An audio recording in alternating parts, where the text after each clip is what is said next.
Hey, welcome to episode 51, and let me get the slide going. It's crazy. 51. We got one more week. Buddy. Next week is the big day, the big 52 year.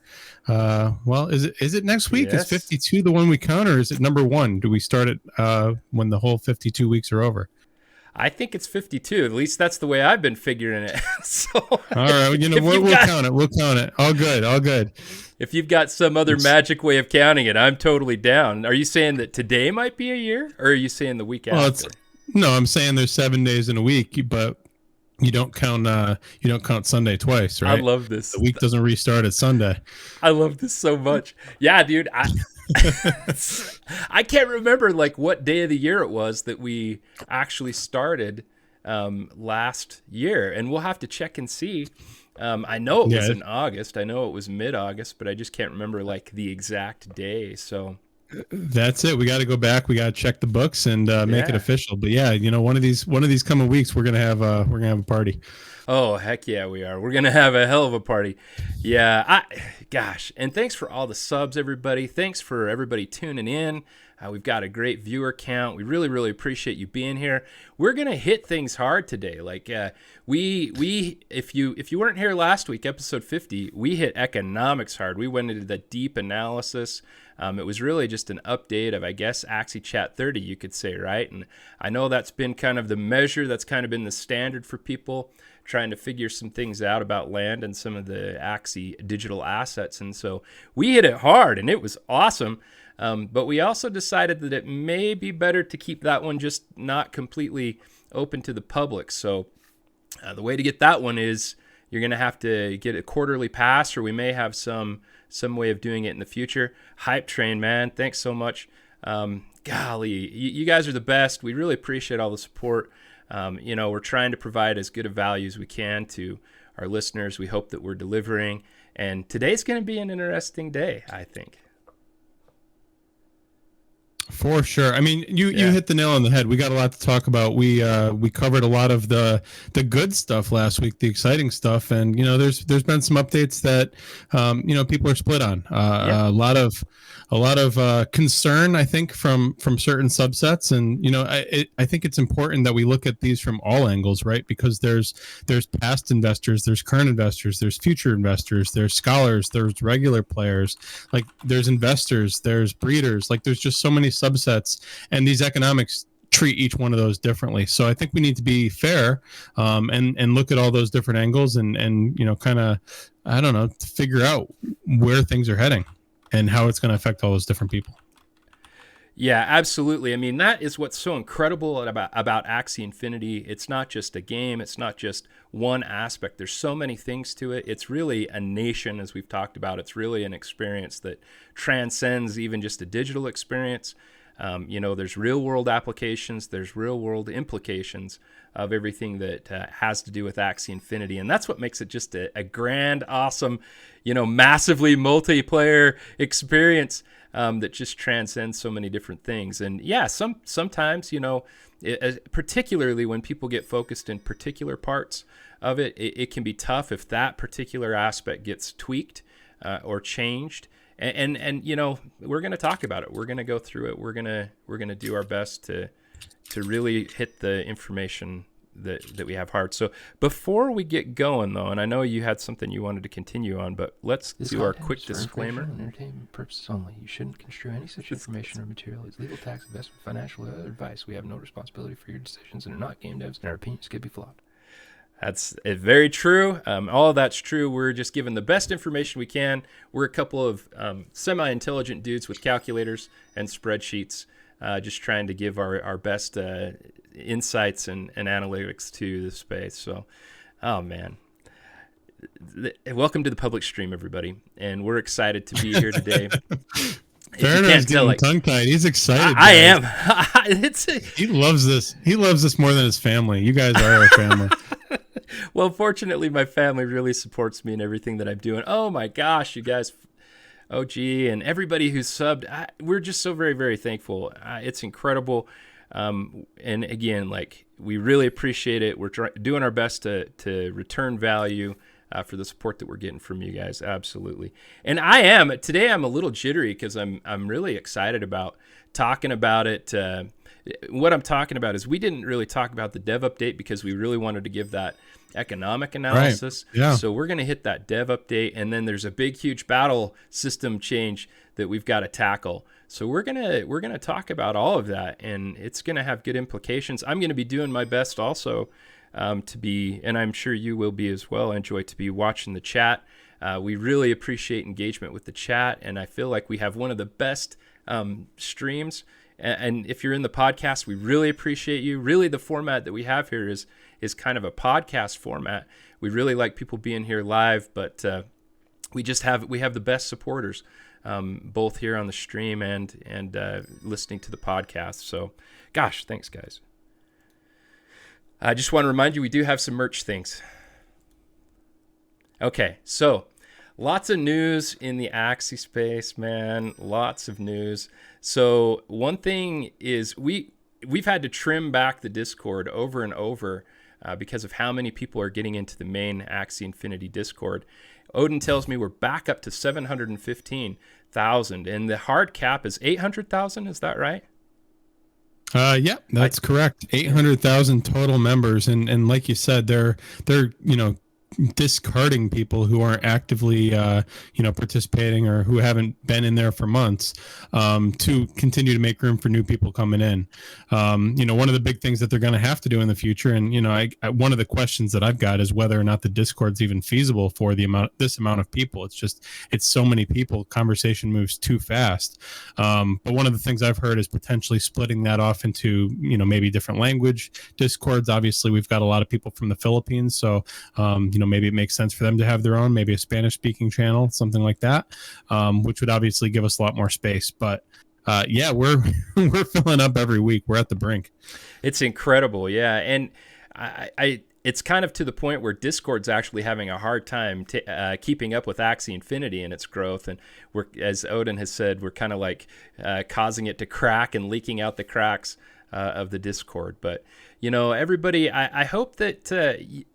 We're getting so big. We have so many daily average users. Everything is just really, really lots of adoption right now, lots of growth, and it's fantastic. But, we've really tried hard to curate a really positive, enjoyable community space. We've talked about it as being an Axie family. And, please everybody, let's try our best to continue to do that. That's what's so great about Axie Infinity, and I hope it can continue. I've been involved in other games, I think we all have, where sometimes there's a really high level of toxicity, and we don't want that here. This is going to be a lifestyle for people. This is going to be something that people make their livings on, that they enjoy and they experience every day, and we want that to be special. We want that to be a good thing and a positive thing, and so that's just my message there. Okay, right. Man. Development update. So, excuse me. Like I was just saying, just tons and tons of growth, beating out projects left and right. The number one project across the board. At this time when the development update came out, it had 800,000 daily average users. And now it's over 1 million, man. It's incredible. The growth just can't be denied. Yeah, I mean, again, I keep talking about how long I've been around here, and it's just insane. Again, keeping up with the Discord, keeping up with all of the different communities, the Reddit, the Twitter, obviously is on fire. It feels like it's getting harder to keep that sense of community, which is kind of one of the things that drew me in. It was a bunch of people who were scrappy and trying to build something that they thought could change the world. So I see these numbers and it's exciting, but I also know that again, some of the updates that we're going to talk about today are economical, and there's decisions that have to be made because it's changing the economics of everything that a good portion of that community might not like, at least up front. So keeping everybody on the same page and pushing towards the same goal is really how I've been looking at this daily active users thing. It's not we're at 1 million people. It's exciting. It's something to celebrate, but it's also it's a challenge that we need to figure out and overcome and learn how to kind of band everybody back together again. So. Yeah, absolutely. And I feel like it can be done. We're looking forward to continuing to do that as best we can with the Axie Chat for sure, and other communities out there. There's just so many, and again, every time I start naming people or naming groups, I get in trouble because I miss one or two. So I just want to say thank you to all of them out there, everybody who's doing hard work, good work to really promote the community and make it good for everybody. Really that's the basis for these numbers, in my opinion. This was just another, in a way, it was just kind of another potential NFT game or NFT project out there. And the team is special, the community is special, and that's what kind of laid the foundation to see what we have now. And now it's time for it to continue to be special, so that we can launch it. The 1 million daily active users is just the base now. Now we got to see how we can get to 10, 50, 100 million daily active users. Yeah, absolutely. But you said something in there that I do want to pick apart a little bit. You said it was just another NFT game, and that's not true at the time. And still, there's really not a lot of NFT games. Back then, there was nothing. This really paved the way. There's a couple out there that certainly flew hand in hand for a while, just trying to figure out the space. But we've come a long way, and again, it's just there's been challenge after challenge after challenge. The economics are a piece of it. Ronin, getting off of the Loon network was a huge piece of that. And this community piece of it's just one more, and there's going to be a ton more. But that's kind of why I think we need to keep banding people together and figuring out what that next goal is and working towards that, because it really has changed the game. There's big studios that are looking at what we're doing here. There's big investors who have been part of, again, we talk about, some of the investors in the last round, the guy who started Reddit for one, Mark Cuban. But they're investing, I think, because this has the potential for so much good, so much change, so much missed potential with the current way that games are organized. And again, seeing some people looking at things short term, while I completely understand it, I do think things are going to get better. So gearing up and figuring out what those things are and overcoming them are all a huge to do. Absolutely. In fact, every time I feel like we run into something that feels like maybe a semi-negative, to me it just feels like an opportunity for us to sort it out, make it better, and improve, and make it so that just is a lesson for us to learn moving forward, and it allows us to actually do better in the future. And I didn't mean to say that this isn't special, because really, I mean, the team and the community has at its heart, and always has from the very beginning, this concept of, a game that the assets are owned by the players, that really has a free market economy. And all of those are new concepts. Those are concepts that, standard gaming companies, they just don't see it that way. They want to own you. They want to own their assets. They want to own the right to, get every single bit of profit off of players that they can. And that's just been the model. And so it really has flipped it on its head, reversed the whole idea there. And so, I didn't mean to belittle it at all. No problem at all. But you know what's cool about that?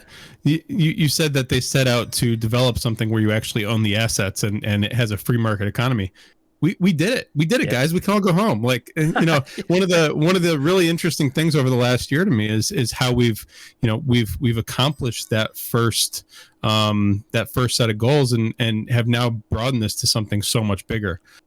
Which I think is really cool. And, I'm curious to see what happens once we get these next couple updates out. Once, the economics are I don't even want to say back on track, because I don't think that they're too far off. It's just a few tweaks that still need to happen. Yeah. But once all of this little stuff is figured out, like, I'm curious to see what the next goal is. Like, what do we do after, giving people financial freedom? Like, there's just not a lot more you could do. So it's cool to think about. Yeah, it absolutely is. We could go on and on. So it's so funny, these topics.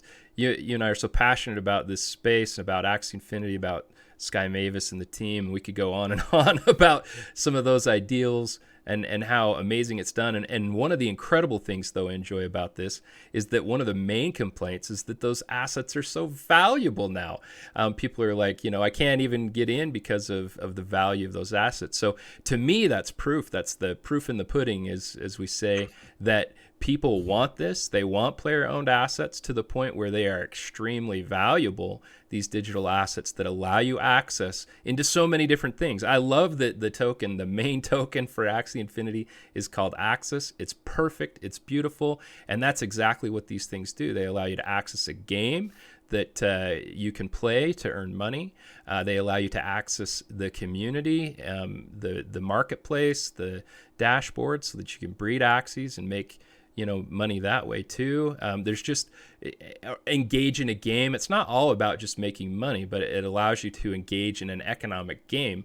In addition to the battles game, we have land coming. There's so many things that are on the horizon. And what's so cool is how valuable these things are seen already. And we all know that generally with assets, when they're seen as having value early, that value normally does nothing but increase over time. And that's what we anticipate here as well. And we're going to have to talk about some kind of harder topics as we get into the battles update and so forth. So further in the development update, there were finally land was talked about. I've been dying the last couple of them because land wasn't covered, but an update on battles version 2. And we've for months now kind of talked about battles version 2. Is it close? Is it far? We've had different ideas or different opinions. Now we have season 18, and they've said that they're going to increase it by 50% longer, so 2 additional weeks. So we're going to have a 45-day, is that right? A month and a half long season is what I understand. And so it's going to be a long season. I wonder if that's to kind of help delay to get us closer to Battles version 2. What do you think? Yeah, I think that's certainly the potential. The other option I was thinking of too is they definitely ramped up the amount of access that they're giving away. And part of that I think is to make up for SLP, the changes about how much SLP you can earn through the daily quest or through adventure mode. Now they're giving access to a lot more spots and in larger quantities. So I'm wondering too if they stretched it out a little bit so that they didn't hurt the play to earn budget quite as much, because we all know that's earmarked for certain other things. So I mean, I'm personally hoping that we were kind of promised V2 out in, what did they change it to early Q4? Was that what they recently changed it to? Or is it still end of Q3? It's still for Battles version 2. It's actually up in the air. It's technically not on the roadmap. They had Axie Origin Alpha, and that's checked off, and that's all we have right now. So it's hard to know. I know that Jiho has said in a couple of different interviews, in a couple of different formats there, kind of the end of this year, the beginning of next year kind of time frame, and that's, I think, what we're maybe looking at. Right. Yeah. So this gives them a solid, 2 months. Yeah. And one thing I wanted to point out here on Battles version 2, and this is pertinent to the Battles issue that we're going to cover, and that is, look at so it says this month and you need to look at those first 2 lines of this, and I'll read them for people who are listening to the podcast here. Almost finished initial launch content for PvE adventure mode. Worked on PvE tutorials. So people have been asking and wondering, like, is version 2 going to even have this adventure mode or this PvE experience? And to me, it sounds like not only is it going to, it's going to be a much better, much more exciting, much more engaging experience. I think I've said this before, but like, I love gaming. I've loved gaming forever. I haven't always been the hugest fan of player versus player types of interactions. I don't mind them. I think I'm at 1525 on the MMR. I think like I'm the 4,000th person in Axie battles right now. I like it. I can do it. But I really like dungeons and raids and stuff. I've always really liked grouping up with people and accomplishing, getting the raid boss or something like that. So that's to me what gets really exciting. So I like them. I like both. I'm not saying I don't, but to hear that the PvE adventure mode is specifically highlighted in this update gets me excited, and it also makes me kind of understand, like, why would you spend a lot of time trying to bot proof the current adventure mode, trying to work on that and do a lot of work on an adventure mode that's going to be deprecated fairly soon, right? So it makes sense to me, right? Yeah. I mean, we've been talking about that for a long time. It seems like in each one of these development updates, they're getting closer. I mean, the fact that they're working on tutorials tells me that, most of the core gameplay is probably done. I don't know. I don't think that there's a whole lot to say there other than, keep in mind too, while we're talking about this whole SLP change, that V2 is going to change a lot of the ways that people get compensated for their time. We're going to have this vertical progression. There's going to be a new token out that you can earn that would, act basically like SLP for breeding, but for that vertical progression. So there's going to be more tokens and more different ways to earn. And then that's only going to be compounded once land gameplay is released, beginning of next year is what it's currently slated for. So, while we're talking about SLP today, aside from the fact that it's probably going to be augmented, there's most likely, according to this announcement and some of the things that we've seen recently, it's likely that they change the amount for breeding and they lower the amount of access. And, we've got a whole bunch of theories about that sort of stuff. But, in addition to all that stuff, while we're talking about the play to earn side of things, these updates coming out are going to change, and I think for much for the better, change the way that people earn. So just something to keep in mind. No, absolutely agree. And I think, are we reading between the lines with the new token idea for upgrades, or do we feel like that's pretty confirmed? I mean, I've kind of felt like that maybe is just us reading between the lines. I don't know is that verified? I got to go back and look. I was pretty sure it was verified. Okay, well, we'll have to check into that. That'll be something good to talk about the next public stream. I got that sense as well. I mean, that was my sense, but I don't know that I felt like it was like completely confirmed. And, the team is so good at giving us the right amount of information and not too much information. And I would say also kind of giving themselves some space to, kind of adapt to what might happen or what development issues that they might run into the future as they move forward. I know that some people are all about like SLP, but guys, it's never been the plan that, I mean, SLP is specifically for breeding Axies, and so it would be really surprising to me if they gave it any other utility other than specifically for breeding Axies. It just makes absolute sense that it be limited in that way. And so I would expect that upgrading is going to be a different pathway than the Smooth Love Potion. Right. Again, that's fully my expectation, but we'll see what happens. Awesome, dude. Okay. So yeah, I'm really excited for Axie Origin. I love that we're basically just switching over to calling it Axie Origin as opposed to Battles V2.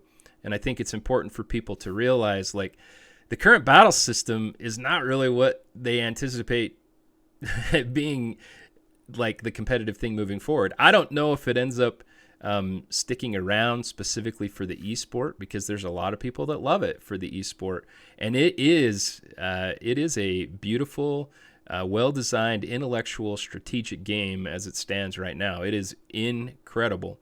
I don't want to downplay that at all. It would actually be pretty cool if they were able to kind of keep it and have that as an esport game in addition to Axie Origin. But on the other hand, I also don't want to have like a confusing message out there. But in here, it's not here. Later, I think in the update, or maybe it was even in the Season 18 announcement, they talked about having different types of experiences, different types of games, and so forth. So maybe it sticks around. I know there are people that really love it. I kind of am with Z. The Aqua and Bird crits drive me absolutely nuts. I don't understand why. It doesn't make sense to me that they would have the level of crit that they do, because they already have so much damage and speed. All right, I'll get going. All right, so land. Incredible. Talking specifically about harvesting resources, building up a settlement, fighting for control of territory. And then I was interested in this. Do you know anything about this new game designer that will join the team in September? Is that... No, I don't have an inkling of an idea. Do you know some leaks? Dude, I absolutely wish thoughts? I did. I don't know. I mean, I don't have any idea what that would mean. I actually got in and looked at Travian because I know that Trung has liked Travian. I know that that's a kingdom building game, to see if anybody had quit. But I also have this feeling that it's probably not going to be anything that's easy to discover out there in the space. But yeah, I'm really excited to see what comes of that. I have a feeling that designer is probably going to be more to kind of cap off the hard work that's already been done. I think they're likely in a very good place when it comes to land, and maybe they just need some more hands to kind of finish the finesse work and make sure all the interactions are good. And having an experienced game developer, game designer could really, really help with that. I think of like Clash of Clans again, and other types of games out there, where we have these game designers that have a lot of experience. They have experience specifically in how all of that comes together, how all the puzzle pieces fit. And so I actually am super excited about this. I know that on the other hand is, oh man, we don't even have all of the key components, all of the people necessary for the land game until, September comes around, right? That's kind of the flip side. One of the interesting things that I keep thinking about when I'm thinking about competition and, AAA games coming into the space and all sorts of things, like who's going to eat Axie's lunch, right? It's not easy to build a fun game. It's not easy to build these core game loops that keep people coming back. Mobile game people seem to have locked that down, right? They've got a lot of those like little tricks to get people to come back the next day. Open this and you get the next chest, or you get 2 in a row and something happens or whatever. Login bonuses, and those aren't necessarily fun, but the important thing is with this is that all of these different pieces need to interact together and build something cool and fun, and build this core economy on top of it, this economic loop. So having somebody who's experienced in that, and at this point I would hope that the Sky Mavis team is in general, not to mention they've hired like 15-20 people this year, so maybe they've brought in some more people, but again, tying these core loops, the game loop and the economic loop together and doing it in a way that's fun, super important. So I'm glad that they're reaching outside and maybe making some more strategic hires there. Absolutely. I think it's all great. It's all great. It all makes sense. I think it's really, really good news. I love that they're talking about seasons. That reminds me a lot of Clash of Clans and other games that I've played. I played this one called King of Avalon for a minute, and oh gosh, bad memories in some ways. But it was a dang fun game. It was crazy on the pocketbook and what they expected you to pay to play. But the seasons thing, I think, is a great concept. It allows people to accomplish things for a period of time. Usually in these land gameplays, like, again, think of Clash of Clans. You build your clan area, you build up your buildings. Those stay with you season to season. So you make progress, but then you also get to compete kind of in a competitive way for a season, and it has kind of goals that you accomplish and move through. But again, go ahead. Now that I'm thinking about it, because we talk a lot about meta Axies too, right? Yeah. And right now when they change the meta, it blows everybody up. The top battlers have to buy all new Axies and stuff, which is great for the some of the economic loops, but isn't necessarily great for people's experience, especially if you've just come in. You buy new Axies, and then the next day things change on you, and you're not doing so hot. That's not fun. But if you basically make it so that seasons change what's meta, and that the coming season is going to go back to your past meta, then people who have invested don't necessarily lose out on stuff. So I don't know that that's necessarily what they're going to do, but that would be an interesting way to solve that problem, I think. Yeah, absolutely. And then the last point on this one, it talks about refined army control. They had decoration logic and then building management, and all those things sound big to me. So that's exciting. That sounds like you're controlling a lot of things. I don't know if they're just talking about, I think of microing in StarCraft or something like that, where you're controlling your individual Axie, or if it's like controlling groups of Axies. They have talked about whitelisting things and guilds specifically. So maybe you kind of give command to a general who handles aspects of an ongoing territory war or something like that. It's just really cool. I mean, I don't want to get overly excited about something so grand. Again, to the Sky Mavis team, listen, we just want land. So we want it to be awesome, but we don't need it to be everything. We can do updates. It can be in iterations. We can do parts at a time. It doesn't have to be, Baronar just wants to tend his garden, guys. Gosh, he doesn't need to fight anything. He just wants to hang out, cut down the trees, and get some wood, make a fire and throw some back. Absolutely. And wow, dude, I've been kind of watching this. It's been in chat, but Axis is over 70 right now, 72 and a half. Insane. Man, it's been on a run all day. And guys, this is something else that we should bring into again, we're going to be touching on the SLP stuff, but one of the biggest complaints that I see from people complaining about SLP price, which really hasn't changed a whole lot. I think it's still doing pretty well. You play the game for a day and you're still making, $20, $30, which is solid for, an hour or two of work. But the point of this game isn't to accrue SLP. It's really to share the ownership with people through Axis. So if you're watching the price go up right now and you're not celebrating a little bit, it means that you're not participating in the economy appropriately. And I know that not everybody can do that. People who are playing the game for their income or whatever, maybe can't, convert some of that SLP over to Axis, but it's something to think about, right? Is the ownership token. That is the thing that's going to give out dividends for the future. That is investing in your future.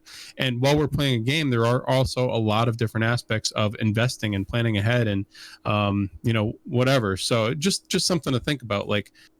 Axis is important, it is what the game is basically based around. It's distributing ownership to the entire group of players, and if you don't have any, you're kind of giving up your vote. So we want as many people to have that vote and to be celebrating when that price goes up as everyone else.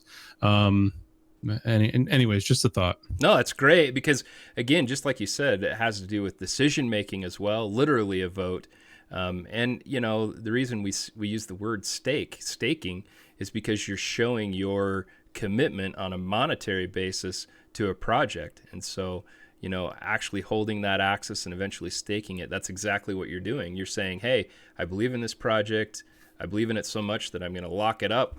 I'm going to lock up my access so that it can, we can feel good that the supply is reduced, and that will help the market cap as well. Yeah, and another important point too, that people, again, a lot of people come in and they play, but they don't really research the background of things. Eventually you will be able to earn access from playing, and right now you technically can too from being at the top of the leaderboard, but it's tough.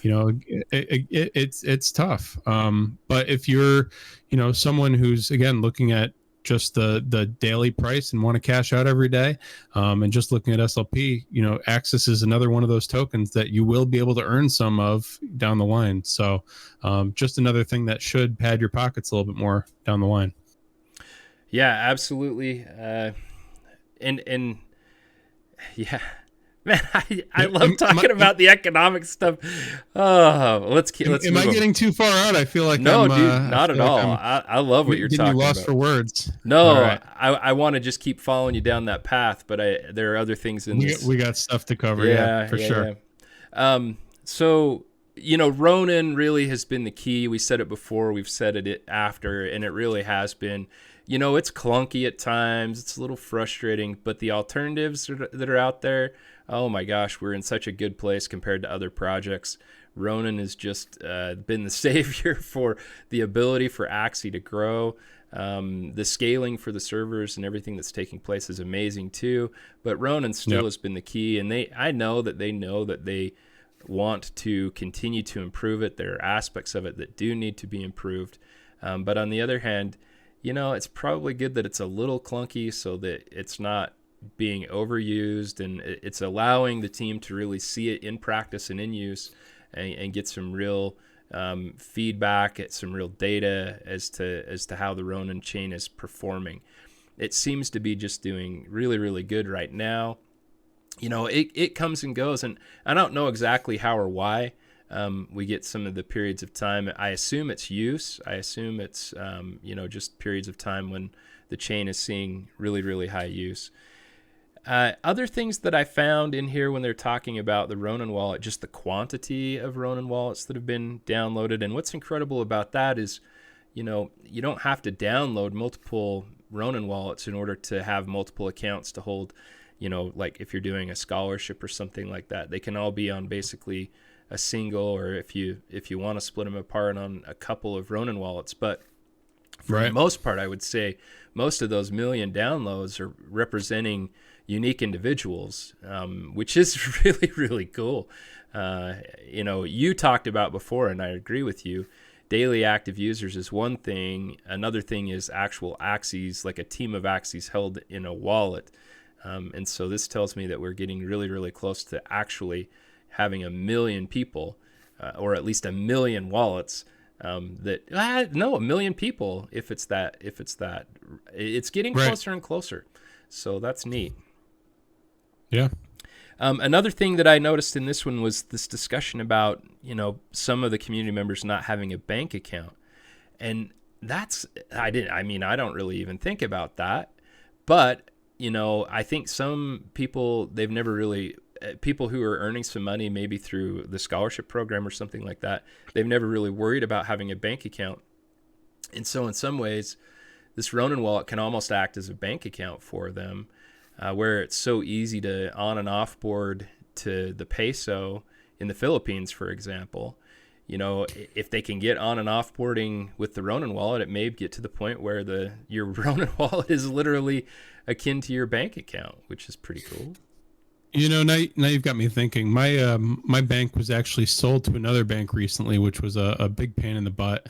And now we're about 2 months in with the new bank and finally settled. And we got a notice in the mail yesterday saying that they were sold to another bank, which is going to be a giant pain in the butt. And I've been thinking about just keeping my stuff in crypto at this point. The only reason I wouldn't is because of, home loans or something like that. I think for me, it would affect credit or, the ability to take out a loan. What I was thinking though, just now while you were talking about this though, is, we've talked about how they're going to be adding a DEX, a decentralized exchange to Ronin to make it easier just to keep your funds in one place. You don't have to transfer over to the Ethereum chain and do your selling and your buying and your transferring. It's all in one place. They kind of mentioned though that moving, cloning that Uniswap contract or Sushi contract or whatever, it isn't a big deal. It's as easy as copy pasting, making a few changes potentially. I wonder though if they start looking at this as a bank, are we going to see other contracts like Compound or Aave where you can actually take out a loan or loan, something in there? I mean, what if probably far down the line, but what if part of the Axis staking actually empowers that type of system that's sort of fueled by the treasury? To make that type of system available to other users, other players. I think that there are lots of things, and we have a lot of very intelligent community members. Owl comes to my mind, Clumsier, others, Freak, obviously, that really are quite well informed with these sorts of things, and it wouldn't surprise me at all. I mean, obviously, many members of the team are hugely involved with that too, and have that sort of knowledge base as well. But when you couple that, the community members and their intelligence and their knowledge and experience with the team, I'm just really excited to see what has happened. And I do think it's worthwhile, while we're here talking about Ronin wallets, to really encourage people to make sure that you're keeping your wallet safe. Like nobody, neither Enjoi nor I, nor anybody that's an angel, nor a mod, nor anybody on the Sky Mavis team, they're never going to ask you for a private key. They're never going to ask you for your secret phrase. We will never, ever do that. Ever. That would make your account completely accessible to whoever has those things, your key or your your secret phrase. So you cannot give that out. You have got to keep that completely secure and safe. You probably should not put that on your computer anywhere, because if your computer or your cell phone gets hacked, people could potentially, grab that off of a text file or something like that. So, you need to actually physically write it down. Some people go to the extent of laminating the paper or even carving it into metal or using those punch out metal key code keepers. All of those things are smart things to do, but just be very, very careful with your Ronin wallet, and do your best. Trezor is a really great way. A hardware wallet is a really great way to help secure your assets as well. Yep. Do we need to say anything more about that, or are we? Just like our intro, don't be stupid, be smart. Don't give people access to your, like this says, your bank account, right? You wouldn't give somebody the password to your bank or the key to your safety deposit box. It's the same thing. Exactly. Don't give your PIN number to your ATM card. You don't give that out to people. Yeah. Right. Next thing you know, people are buying gas across the world, and I had that happen with my last bank too. So I'm sure a lot of people have run the gambit, but it's important with crypto. It sounds like some land sales are happening too. Just noticed that in the chat. It doesn't surprise me at all, to be honest. I was looking at the land in preparation for the exclusive side, and I was actually a little bit surprised at some of the pricing that I saw there. But so congrats to buyers and congrats to sellers, and it's awesome. What a great market we have. All right. So let's see. So, okay, here we go. we're into the tougher topics. Okay, so with the announcement of Season 18 and the leaderboard rewards and so forth, came some news of economic adjustments. And some of these adjustments have a significant impact on people. So the PvP was reduced from 100 down to 50 each day as the cap. The daily quest was reduced from 50 to 25. And then the rewards that you can get from playing in the PvP side were increased significantly. And I think we're still trying to figure those out, but I think some people have some pretty good information already out there about those. And they do significantly increase as you increase on the MMR. So I am a huge proponent of these changes, and that might make some people a little bit frustrated at me, perhaps.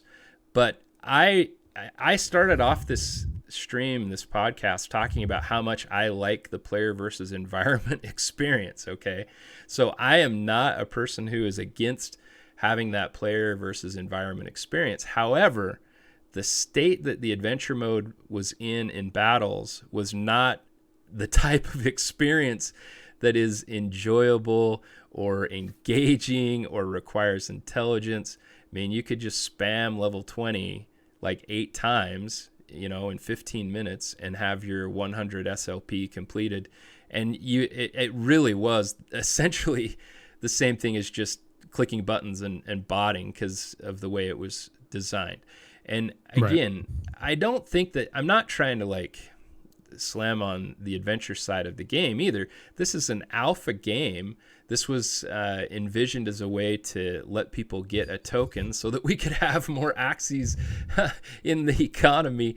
And so it wasn't, I don't know that it was, specifically designed to be super engaging yet at this point. You can see that not to mention, going back to your comment earlier about how we were one of these NFT games, and we actually were one of the first.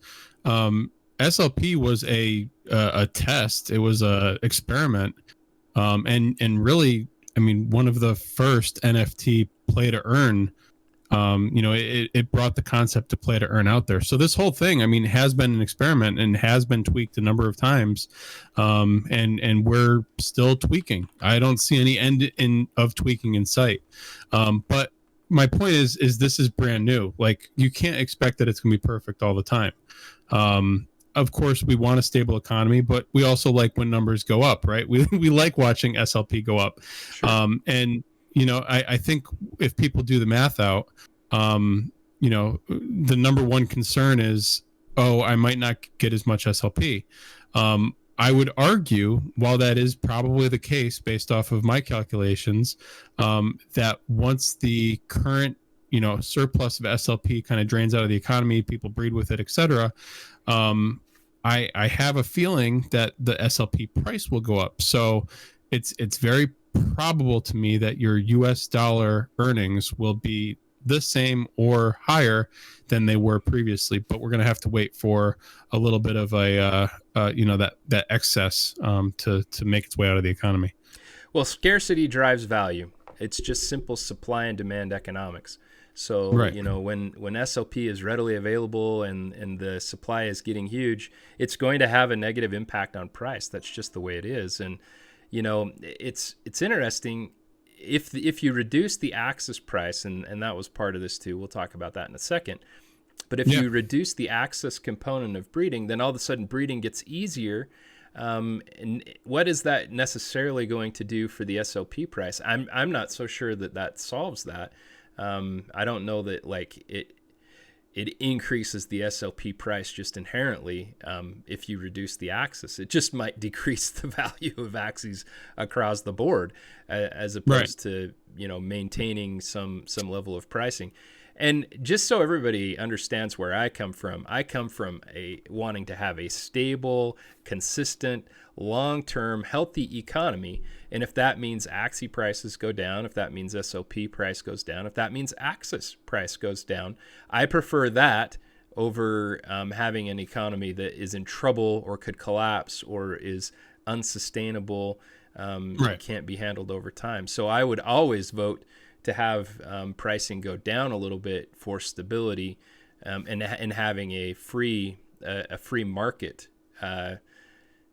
so that we're not just pushing prices one way or the other. Right. So and I made a point earlier, right? Like, we have to, or the team has to, keep in mind the interests of a lot of different groups. They've got their investors, they've got the team who are access holders, they've got, you know, players who have been around for a long time, they've got players who just started, they've got people who are just, you know, scholars and farming SLP. There's a lot of different interests. There's breeders, you know, and all of these different people, you know, some people want the price of Axies to go up, some people want the price of SLP to go up, some people want access to go up. You know, it doesn't matter. A lot of people want things to go up, except for new people entering who wish things might have been cheaper. Yeah. But the thing is like you can't put the economic genie back in the bottle once you take it out, right? Yep. It's just like if you make changes too fast or too hard, sometimes there's no coming back from that. In 2008, the U.S. decided to do quantitative easing. That hasn't stopped since. We're just inflating the economy like crazy, Right. Which either we stop and break the economy for, I don't know, a generation. It could be a very long time, or we just keep pumping it and hoping that everything stays the same. But nobody's ever seen what happens with that. So the same thing happens here. You have to take very, you know, you have to do your research and make small tweaks and see what happens before making further tweaks. And in this case, we, you know, there's a 14-day period before you can withdraw and sell your SLP. So we have to see what happens over that period of time before we can start making those changes. And again, it might not be the 2-week period. It might be 2-month period. Because again, you have to see what happens over time. And one change with SLP could change the price of access, could change the price of Axies. And again, you're affecting a lot of different people there with a lot of different interests. So it's very important that this stuff is handled intelligently and not just make, you know, rash decisions. And I'll make one point before I pass it back over to you. Yeah. You know, this is the sign, to me, this is the sign of something that's going to be around for a long time, right? I see a lot of people comparing this to Crypto Blades and some other kind of pop-up play to earn sort of games. And you know, similar economic issues have brought those things to their knees. And the ones who don't make it are the ones who make those rash decisions and hope that they can fix it. The ones that do are the ones that are thinking for the long term. And personally, I'd rather, you know, again, we're seeing these, I would say out of our million players, what, 3/4 of them are scholars, right? They're people who are actually living off this to pay bills, at least. So it's way more important to me that we keep, you know, that daily earnings above, you know, whatever that $5 a day amount that a lot of these countries have as their minimum wage, so that people can keep paying their bills, than to keep it at this, you know, $30-$40 a day rate. Yeah, it's great that people might be able to live in luxury for a little bit, but I'd rather at this point in time, you know, again, I think a lot of things are changing over the next couple months, the next couple updates, that will change things, but it's more important to me that people are able to pay their bills than a few people live in luxury, if that makes sense. Yeah, it makes a lot of sense. And I definitely think it's worth talking about the scholar stuff, but we'll talk about that on the next page. We'll finish this one. One thing that I think is important here is, you know, that one thing I thought about was, okay, so, and the team obviously is on top of it, but I thought, okay, so then we go to Battles version 2, and I don't know how, again, this is a game that Sky Mavis has invented and is in charge of. At some point, they, in their wisdom and their desire to let players own the game assets and the economy, actually have a plan for a DAO to take over the Axie Infinity space over time. And that's just absolutely incredible. I mean, so wow. But at this point, Sky Mavis makes these decisions, okay? We're playing their game. And so whatever the rewards are that they say are available, it's their game. It's their decision with respect to how that goes. And then the free market deals with it after that point. But one thing I thought about was, okay, so if botting's a real issue, and if we have V2 coming where we have these free-to-play Axies, the soulbound or starter Axies that people have said, what's going to stop millions of people from just botting the crap out of those free-to-play Axies and just try to get as much token as they can with the ones that are free? You know, and so I really liked this tweet that came out. I mean, it was just today earlier, talking about how The free Axies will be solely for introducing people to the game and will have no earning ability. To me, particularly given the changes that we see here, that makes absolute sense. We can't open up the economy to people who are not invested in its success, don't have a stake in Axie Infinity, and allow them to affect our economy in some way that could potentially be negative. So I was really glad to see that tweet. Again, things can change. It's hard to know exactly how things are going to move forward for sure in the future. I assume that if we don't have a lot of people trying it out, that maybe there will be some very temporary, very small reward available for giving it a shot, maybe for the first day. But I am glad to see that they're on top of these things. They're thinking about them consistently and coherently. And, I would expect nothing less from this team. They've made really, really good moves that have been beneficial time after time after time. Okay, so here's a part where I think that there's a little bit of hopium that's involved in this stuff, but that's just my opinion. I could be totally wrong. This idea that it's an arena for all and that having everybody go into the PvP arena side in order to earn the SLP tokens is going to actually turn out to be a great situation, because we're just going to have more people in the PvP queue, and so more people are going to have a better experience. It's absolutely possible that this is right, but it's also absolutely possible that this could end up making it a very difficult, very hard experience. The MMR system is kind of set up that if you play enough, the problem is a lot of the scholars only have enough to play, 20 games that could actually yield them SLP in the PvP side. If you play enough, though, in general, you can bring your MMR up, even if you have I think even if you have an under 50% win rate, depending on the quantity of games you play. So, I mean, it's interesting in that sense. It could push managers of scholarships to give definitely better quality Axies to their scholars, potentially more Axies to their scholars. I think that people who just own their own teams, not scholars, sorry. People who own their own teams should be highly encouraged to, round out their 10 Axie roster so they have 40 energy, because that's probably the place right where you're going to be able to earn a lot more SLP. But what did you think about this part of it? I don't mean to be negative about it, but I guess I'm not completely convinced that PvP is going to be a great experience for all. I've played enough League of Legends and other competitive PvP games. There's always some toxicity in there. People want to battle and get competitive. Yeah. I agree with a lot of what you said. I want to point out one thing towards the end that I've been thinking a lot about is, this may incentivize people to add more Axies to their account to get more energy. And one of the interesting things I think with this change is that a lot of the kind of floor non-meta Axies, their price has fallen and may continue falling, primarily because they're not useful in generating SLP. So a little thought experiment is what happens when that price gets low enough where it makes financial sense to add to the roster and generate energy. Now you're talking about potentially a need for 10 Axies in your account, or 20 potentially, to generate more access, or to generate more SLP rather.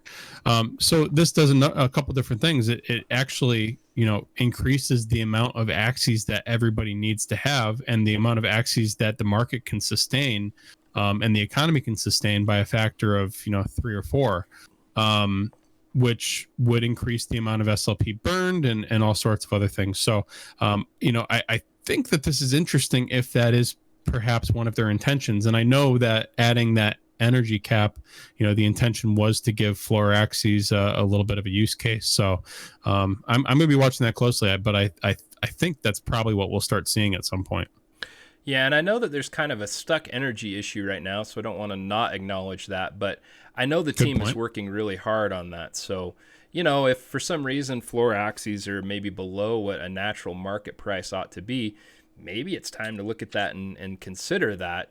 I don't know for sure what's going to happen with the Axie marketplace. It's just too hard to tell.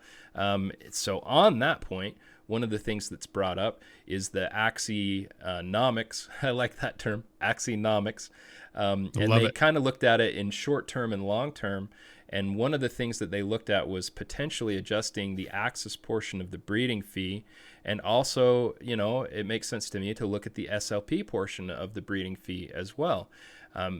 As you said, and as just as definite truth, we have to wait for a while to see what happens with the current the current backlog of claimable SLP, just to see how things turn out, see how it affects the total pool of available SLP out in the market. And it may solve itself if the SLP pool goes down enough that has a more balanced impact on quantity of SLP available versus burn. For a while there, and it was during a period of time where it was 2 axis, we had a really balanced burn to mint ratio of SLP based on earnings versus breeding, and therefore SLP being burned.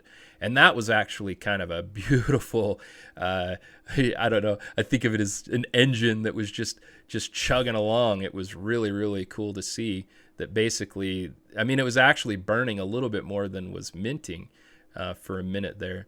I think that everybody needs to remember when Axis moved, when the breeding amount of Axis moved to 4 axis, the value of that Axis, it was at $4. Like it was below $5 per axis. So right. SLP was by far the dominant, piece of that price equation. Correct. At that point in time. Correct. And so, Axis has done what it should do because of all of the amazing things that Axis represents with respect to the Axie Infinity ecosystem. It's increasing as it should. At the time, it just wasn't. It wasn't as valuable. And so it made sense to increase the Axis portion of the fee to offset against the SLP. And now, maybe it does make sense to adjust that downward. And I don't know. I don't want to. I'm always kind of cautious to propose or consider decisions that affect me positively only. I don't like those, but I wouldn't mind only having to spend two axes to breed Axies instead of 4. Well, and that's why I keep trying to bring into the equation all of these different groups of people. That's why we separated out our podcast, right? Because not everybody just wants to hear about the economics. Today, it's important that we talk about the economics because it affects everybody. Normally, it only affects people who want to invest in the future of this thing. Right. So, again, we are trying to think about everybody. We're not just trying to, again, hey, party access is going up. Yeah. Right. We're trying to figure out what makes sense for everybody, because making sure everything makes sense for everybody is what makes sure that the party keeps going. It's what makes sure that, Axie Infinity is going to be around and hopefully dominating for, years to come. Decades. So it is important that we consider everybody's feelings here. Yeah, absolutely. So I think that I'm excited to see what happens. I'm glad that they didn't just change the breeding amount. I'm glad that they're waiting to see kind of how things pan out. I don't know for sure, again, what happens. They were pretty specific about kind of like better meta Axies, better battle Axies versus not so good Axies, which I'd never really heard them be that specific about that before. And I do think that has affected the floor Axie price somewhat. Again, I don't know. Do you really? You and I have talked about. We've talked about land dweller Axies and them having a use case eventually. I still tend to believe that that's the case. With the reduction of the PvE rewards, you can't just buy any floor team now and get 150 SLP, almost guaranteed every day. It's different now, or at least 100 guaranteed every day. Right, but But floor Axies still have their place. Value, They're yeah. still used as I mean, there's going to be a floor price for them because of this energy system. Absolutely. That makes economic sense. They talk in this update about, I think Jiho tweeted about it, about releasing your Axies, sending them off into the wilderness to bring back, or they mail you back whatever craftable ingredients as or something. they travel around. Yeah, and then land gameplay is going to be different, and maybe the most important thing out of all of this is the SDK, and there being a bunch of different games potentially being built on this in the coming years. So yeah, you might not have a Terminator now, but your floor, beast with 2 aqua parts and whatever. What do they call them? Rainbow Axies. I love that. But that's great. Some of those parts might be highly valuable to have together in some of these SDK games that people cook up. So don't get, if you bought something yesterday and it's now not meta, I wouldn't say give up. I think that again, price will make sense once they're usable, but you have to be aware that things might change a little bit. It's important to do your due diligence before investing, and this is investing. It's a game, but it's also investing. So yeah, absolutely. And again, like I think some people, Indus has said, I'm sure Z has said, AK has said, so these are people who are really good at the PvP, at the arena portion of Axie, have said, there are Axies on the floor that if you really think about putting them together in a team with the right members of a team, that are actually very, very usable in arenas. And that is absolutely true. Like, I've bred some mutations of like Rimps that ended up with the grass snake. That is possibly a very, very good Axie. Some people don't use Furball, but if you had an Aqua that had Furball and you had a Rimp with a grass snake, that might turn into something that is surprisingly useful in the arena. So you really have to be creative if you're paying attention to the YouTubers, Elijah, all the different people who are really into PvP.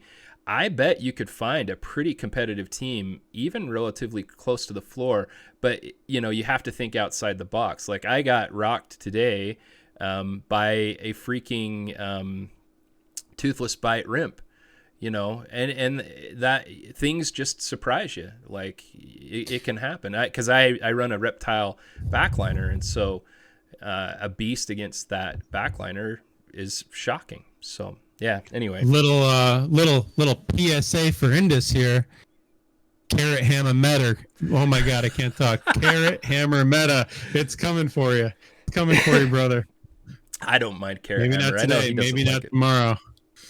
That's funny. I have some bizarre rep builds, so I really have some that are outside the box.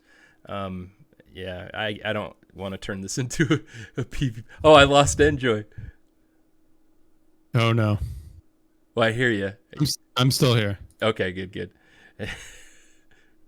We lost your video for a second. Anyway, we'll keep going. So long term, are some of the things that we were just talking about, and so I do think that this has had an impact on the short-term floor of Axies, but everybody just needs to remember, like, they are going to be able to release to get crafting materials. Those materials could be used for land, upgrading Axie body parts and land items. Also could be used for cosmetics, and I know that we all love stuff like that to make our Axies look different, to make our land, when we get land, stand out and be a little bit different that way. Hey, Indus hacked you, man. Dude, he is. Yeah, something's happening over here. he nailed you. My God. So, and then, talking about new features and game modes, I think those are quite a bit out. I think that some of the upgrading probably comes near or with Axie battles. Axie Origin. So, yeah, the team has a great plan. I do agree that there needed to be a short-term solution. It's pretty obvious that changing PvE, changing adventure mode right now is not something worthwhile, not something that they should invest a lot of time in. And so to me, it makes a whole lot of sense to take what like you said, you have levers available. So you take the levers that are available to you and you manipulate those so that you can get the result that you need. Just a reminder, I'm not ignoring this, and I've seen it in a chat a few times, so I'm not ignoring a hard question here. Like, when are some of these things happening? You know, let's see, it was June 28th, Axie Infinity tweeted that we need to get server scaling done. Then we need to get the Axis staking dashboard in place. Then we had Project X, the Ronin DEX.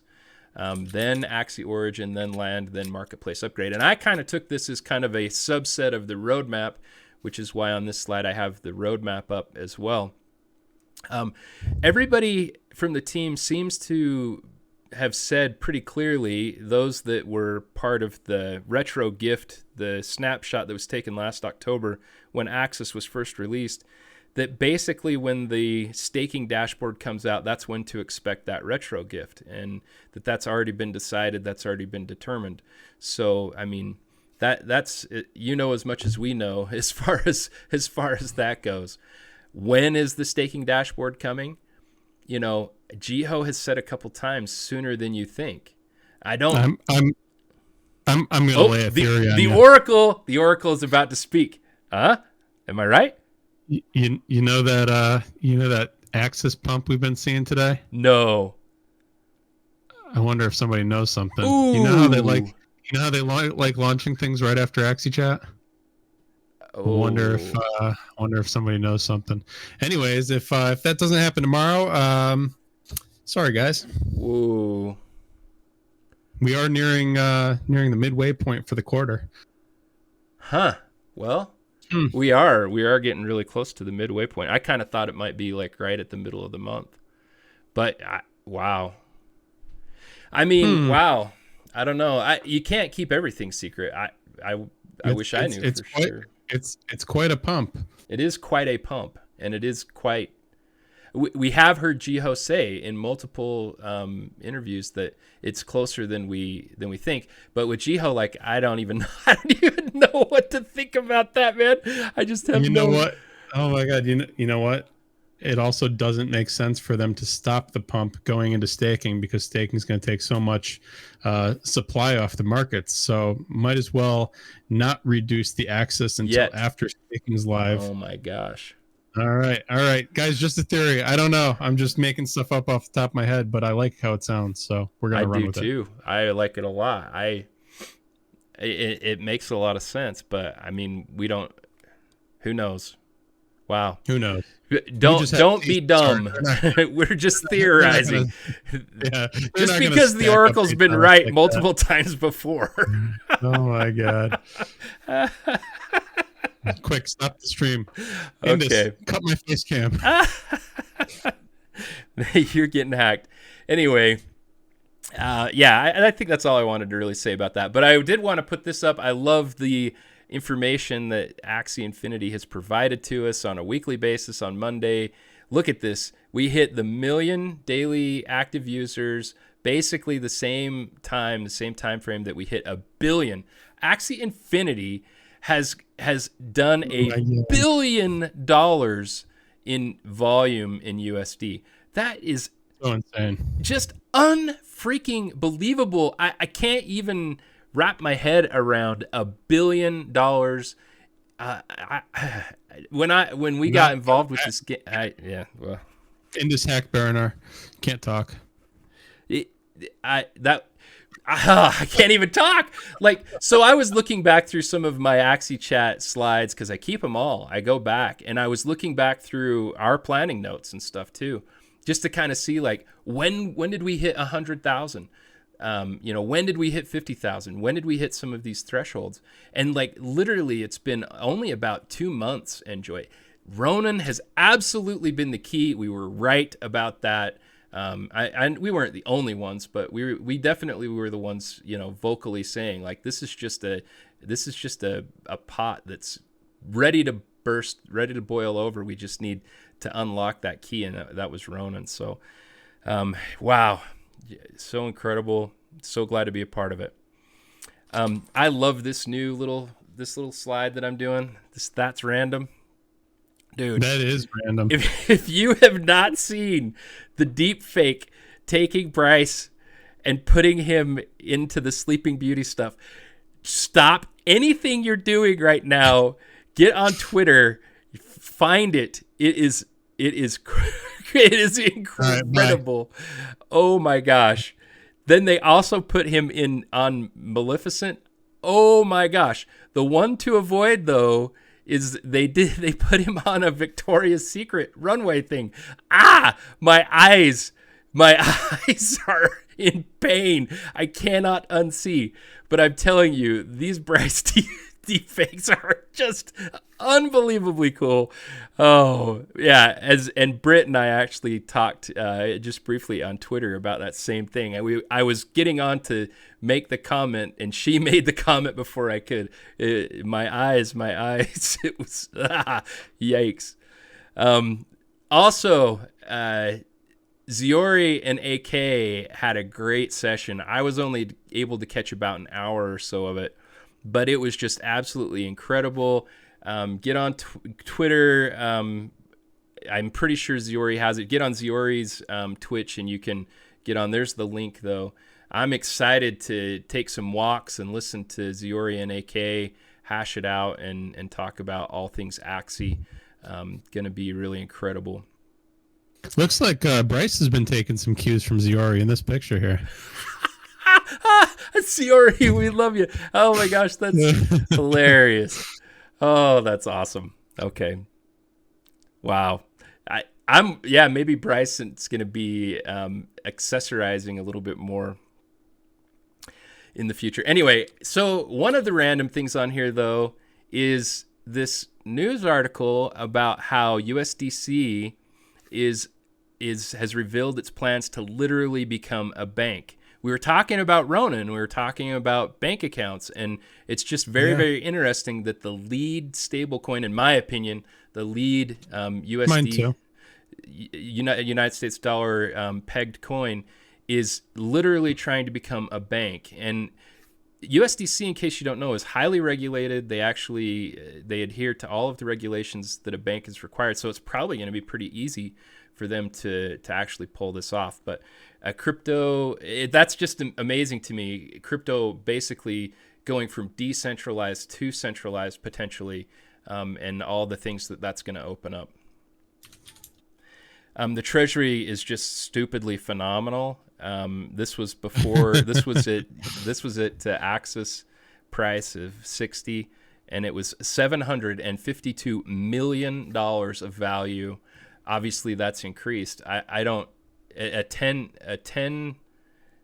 we're at it's back to 70-ish, but at $10 more, gosh, it's got to be getting closer and closer to a billion captured value. It's insane. And, one of the things we do a lot of evaluations about where Axis price can go in our private stream. And, one of the things that we don't really take into account too much is just how fat the treasury is. Like this is getting up to, well, maybe not. I shouldn't say it, but it's getting up to big numbers, and it's super cool. Hey, so Max put in here that it's at 942 million. That plus the Ethereum portion would be enough to put it at $1 billion. Of course, the Ethereum portion is not said to be in the treasury yet. And this just goes to show how much utility actually adds to some of these tokens too. It's not just the revenue. It's not just that the amount of tokens trading between players. It's a huge portion of that is the amount of Axis going into the treasury and Axis price increasing. We are creating our own value here, which is, again, you can't do this with traditional stocks. You can't do this with traditional companies yet. Yep, absolutely. So wanted to shout out some artists. Arctic has just done an incredible it's been like a contest, and the art that's been being generated by Arctic's contest has just been so phenomenal. Loved this one. So cool. Has a really cool kind of like Pokemon feel to me, and I really love Pokemon, so this is super awesome. Way to go, Kevin 27651624. All right, and then another little slide for artists. finally get a really good music video from Chief. Oh my God, Love it was the so Axie good. Gang, Axie Gang, Axie Gang, Axie Gang. Love those dreadlocks, man. You look fire. Yep. He's got it going on. And then really loved this Kentasi too. A different take, fully armored Axie with a sword. I thought that was a really fun one as well. Oh, super cool. Yep, for Bristlecone. Hey, so two shrubs. I mean, we've kind of talked about this, but with all the changes right now, is it a good or bad time to invest by a team? What do you think? What's your take on this? So I wanted to have a conversation about this because I think it's really up in the air, right? Again, we're going back to what do new people think? What do people who just invested think? And one of the hard things with having a real life economy is, again, it's not just a game. It's also, you got to do your research and invest properly. You got to buy a team that works. And, sometimes timing makes sense too. And floor prices have fallen pretty much pretty dramatically over the last couple of days, which, whether or not you expected it, that's a completely different conversation. But, timing this stuff is or could be important. And I do think that, whether or not the price is high, it still, doesn't take a crazy amount of time to, even with this SLP cut, it doesn't take a crazy amount of time to, generate the money for a team. I mean, if you're a 1,500, trophy player, you're still making about $39 a day at current prices. That's with 20 energy, winning 50% of the time. So, if we say that a team is what, $1,200, does that seem right? That does. Yep. I think actually it's a little bit less than that right now. So, all right. Well, if you're looking at the floor, because you're like at 0.08 times 3, so say 0.25. Right.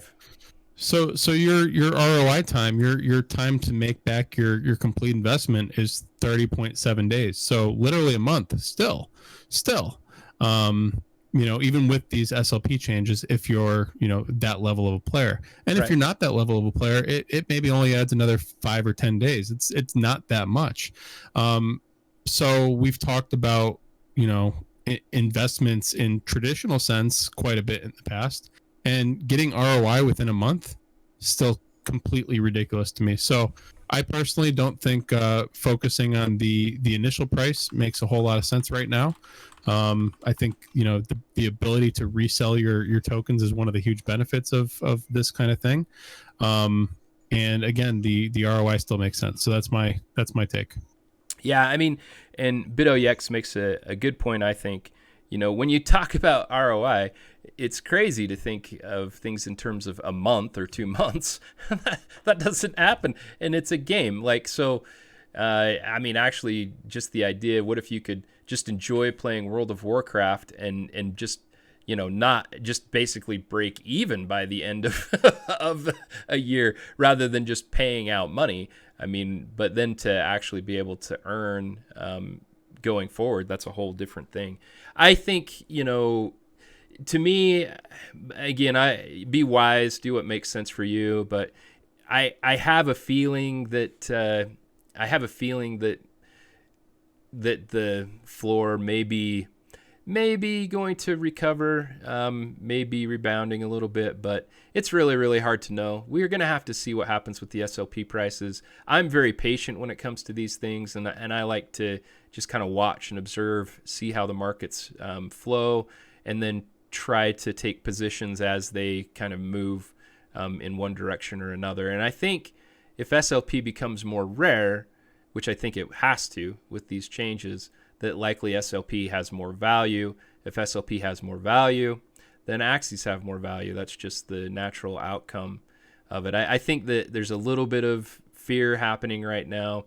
SLP returned to reasonable pricing. Well, I don't even know what reasonable price. I don't want to say reasonable pricing, but these changes caused SLP price to increase a little bit. I'll say it that way.